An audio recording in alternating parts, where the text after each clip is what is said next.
शिव महिमा अपरंपार है। शिव जी को भोले भंडारी भी कहा जाता है। भगवान शिव अपने सच्चे भक्तों के कष्टों को हर लेते हैं। भगवान शिव के ऐसे ही सच्चे भक्त का प्रसंग तब का है जब यातायात के साधन ज्यादा नहीं होते थे। अगर कोई किसी तीर्थ स्थल पर जाता था तो पता नहीं होता था कि वापस घर लौटेगा भी या नहीं। भगवान शिव का भक्त बहुत ही कठिनाइयों के बाद केदारनाथ धाम पहुंचा। जब वह वहां पहुंचा तो मंदिर के पुजारी जी मंदिर के कपाट बंद कर चुके थे। उसने पुजारी जी से बहुत विनती की, मैं बहुत समय और कठिनाइयां सहकर महीनों बाद तक यहाँ पहुँचा हूँ, आप कृपया मुझे दर्शन करने दें। पुजारी जी ने विनम्रता से बोला कि इस मंदिर का नियम है कि इसके कपाट 6 महीने ही खुलते हैं और 6 महीने बंद रहते हैं। अगर एक बार कपाट बंद हो गए तो 6 माह बाद ही खुलेंगे। आप अब 6 माह बाद ही आना। यहाँ पर जीवन बहुत कठिन है क्योंकि यहाँ बहुत ज्यादा ठंड पड़ती है, आप यहाँ नहीं रह सकते। इतना कहकर पुजारी जी वहाँ से चले गए।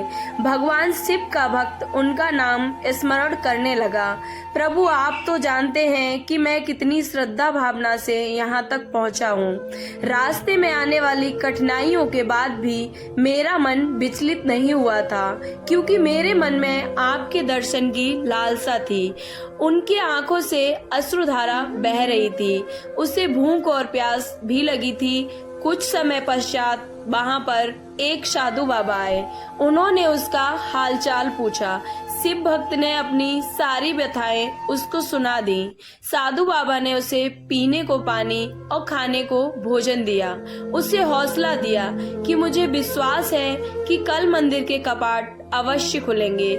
साधु बाबा से बात करते करते कब शिव भक्त को नींद आ गई उसे पता ही नहीं चला। जब सुबह सूर्य के प्रकाश से उसकी नींद खुली तो उसने देखा कि मंदिर का पुजारी पूरी मंडली के साथ मंदिर के कपाट खोल रहे थे।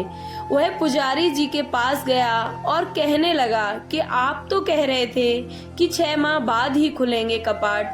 पंडित जी को उस भक्त का स्मरण आया कि उसने मुझसे कपाट खोलने की विनती की थी। पंडित जी ने कहा, मैं तो 6 माह बाद ही आया हूँ। फिर शिव भक्त ने पंडित जी के जाने के बाद एक साधु बाबा से मिलने का पूरा प्रसंग सुनाया। पूरा वृतांत सुनकर पुजारी जी स्तब्ध थे।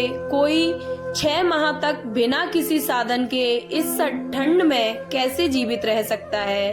पुजारी जी उस भक्त के चरणों में गिर गए। वह कहने लगे कि कितने वर्ष बीत गए मंदिर में सेवा करते करते, लेकिन कभी प्रभु ने मुझे दर्शन नहीं दिए। लेकिन तुम्हारी आस्था सच्ची थी। तुम्हारी करोड़ पुकार सुनकर भगवान शिव न केवल स्वयं तुम्हें भोजन और पानी देकर गए, बल्कि भोलेनाथ ने 6 मास के कालखंड को योग माया से एक रात्रि में ही समाप्त कर दिया। सच ही कहते हैं कि ईश्वर की भक्ति इतनी सच्ची आस्था से करो।